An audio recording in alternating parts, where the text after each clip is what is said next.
Antimatter sounds like science fiction, but it's real, and it's a vital component of our universe. Understanding it is one of the biggest scientific challenges of our time. In our exhibit, we'll tell you why. You'll see how we study antimatter in our experiments and how we use it every day in PET scanners. If you study matter at the very smallest scales, everything is made of the same ingredients, known as fundamental particles. Each type of fundamental particle has an antimatter equivalent, an oppositely charged particle that behaves like a mirror version. When matter and antimatter meet, they annihilate, turning all their mass into energy. But we don't see this happening very often.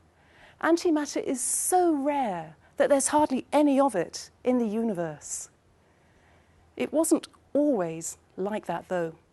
According to science's best theory of the early universe, everything started with a big bang. Back then, half of the universe was made of matter, half antimatter.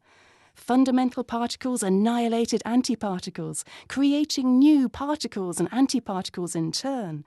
This annihilation and creation continued as the universe expanded and cooled.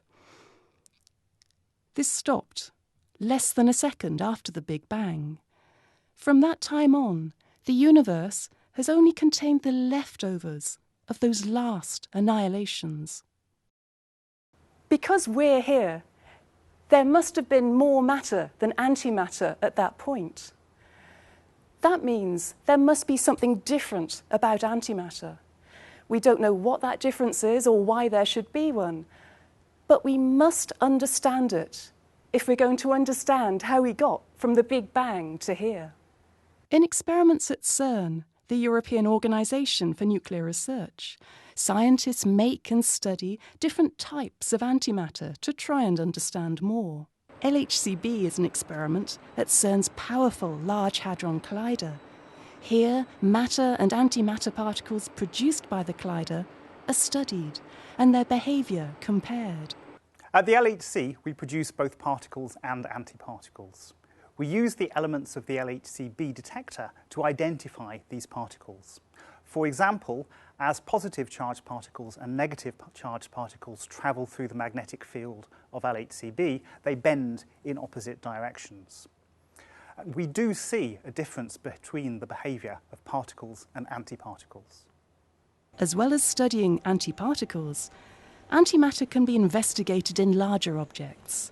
Antihydrogen atoms are formed at CERN's antiproton decelerator complex, when antiprotons are cooled and joined up with antielectrons. The ALPHA experiment studies their structure. Antiatoms can be measured extremely precisely. We are working on measuring the energy levels of antielectrons inside antihydrogen atoms, and then we wish to compare these energy levels to those inside the hydrogen atom. On top of that, antihydrogen atoms are neutral, so we hope to be able to measure gravitational force on them, something that's not possible in any other way. Our experiments reveal differences between matter and antimatter, but those differences are too small to explain how the universe evolved from the Big Bang to now. Antimatter is still a mystery, and we're working hard, scrutinizing our data, looking for clues that can help give us the answer. Why should you care about antimatter? If understanding the universe isn't enough, then antimatter has practical benefits too, like any blue skies research. For example, antimatter can help monitor your health. It's used in tracers for PET scanners to locate tumours, image the brain, diagnose dementia, and much else. Isn't it amazing that something so tiny and rare can tell us about the earliest moments in the universe and help improve our lives too?